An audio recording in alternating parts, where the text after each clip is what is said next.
احمدہ و نصلی علی رسولہ الکریم اما بعد فاعوذ باللہ من الشیطان الرجیم بسم اللہ الرحمن الرحیم۔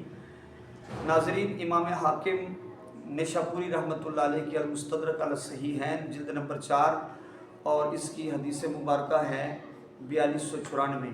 اس حدیث میں بہترین امتی کی 16 صفتیں بیان کی گئی ہیں۔ حضور صلی اللہ علیہ وسلم فرماتے ہیں کہ فرشتوں نے مجھے آ کر بتایا کہ میری امت کے بہترین لوگ وہ ہیں جو لوگوں کے سامنے اللہ کی رحمت کی وسعت پر خوش ہوتے ہیں اور تنہائی میں اپنے رب کے عذاب کی شدت کے خوف سے روتے ہیں۔ صبح و شام پاکیزہ گھروں یعنی مساجد میں اللہ تعالیٰ کو یاد کرتے ہیں اور اپنی زبانوں کے ساتھ رغبت اور خوف سے اس کو پکارتے ہیں۔ یعنی جب وہ اللہ کو پکارتے ہیں تو رغبت بھی ہوتی ہے اور خوف بھی ہوتا ہے، امید بھی ہوتی ہے اور خوف بھی ہوتا ہے کہ اللہ تبارک و تعالیٰ کی بارگاہ میں وہ اپنے آپ کو ایک عاجز تصور کرتے ہوئے اپنے رب کو پکارتے ہیں۔ امید بھی ہوتی ہے، خوف بھی ہوتا ہے۔ آگے فرمایا اٹھتے بیٹھتے اس کی بارگاہ میں دستے دعا دراز کرتے رہتے ہیں۔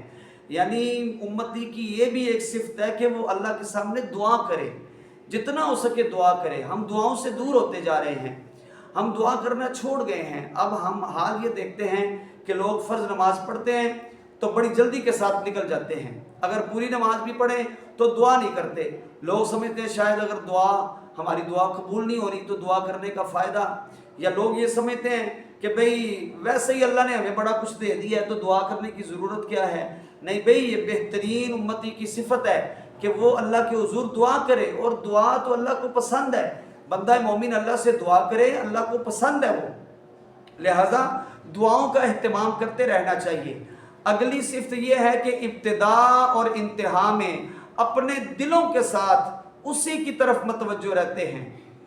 یعنی جیسا بھی حال ہو، غربت ہو، تنگی ہو، امیری ہو، فقیری ہو، جیسا بھی حال ہو، وہ ہر وقت بس اپنے مالک کی طرف متوجہ رہتے ہیں۔ یہ نہیں ہے کہ بندہ غریب ہو تو تسبیح نکالتا رہے کہ یا اللہ میری غربت دور کر دے، وظیفے پڑھتا رہے، اللہ اللہ کرتا رہے، سارا کچھ بس مسیت ہی ہو کے رہ جائے کہ بس بھئی میری غربت دور ہو جائے، غربت دور ہو جائے، لیکن جو ہی پیسہ آئے تو پھر اللہ نو بھول جائے۔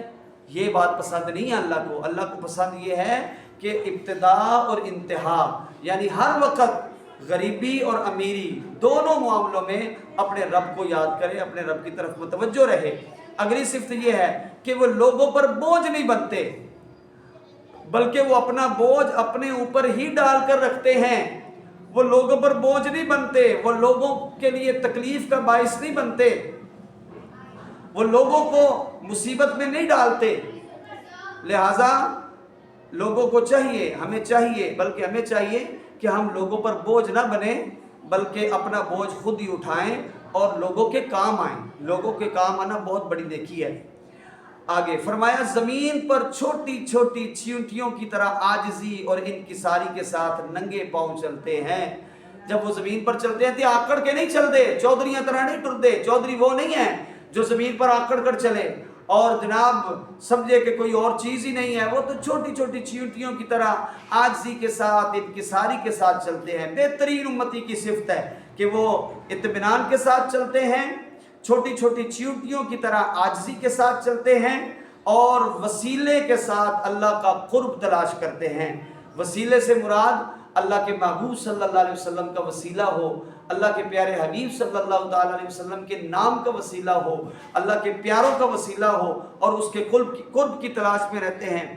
اگلی بہترین امتی کی صفت یہ ہے، بڑی اہم ہے، فرمایا وہ قرآن کی تلاوت کرتے ہیں، وہ قرآن کی تلاوت کرتے ہیں۔ ہمیں بھی چاہیے کہ ہم اپنا اخلاق سنواریں اور قرآن کی تلاوت کریں۔ اخلاق بھی بہتر کرنا چاہیے اور قرآن کی تلاوت بھی کرنی چاہیے۔ اور فرمایا جب قربانی کے دن آتے ہیں تو قربانی کرتے ہیں۔ آگے یہ ذرا توجہ طلب لفظ ہیں، بسیدہ کپڑے پہنتے ہیں، یعنی جیسے کپڑے مل جائیں وہ پہن لیتے ہیں۔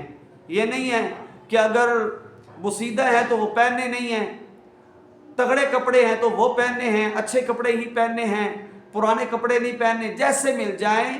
مختصر یہ کہ وہ اللہ کی رضا میں راضی رہتے ہیں۔ اچھے کپڑے مل جائیں تب بھی راضی، اگر بوسیدہ کپڑے ہوں تب بھی راضی، غربت ہے تب بھی راضی،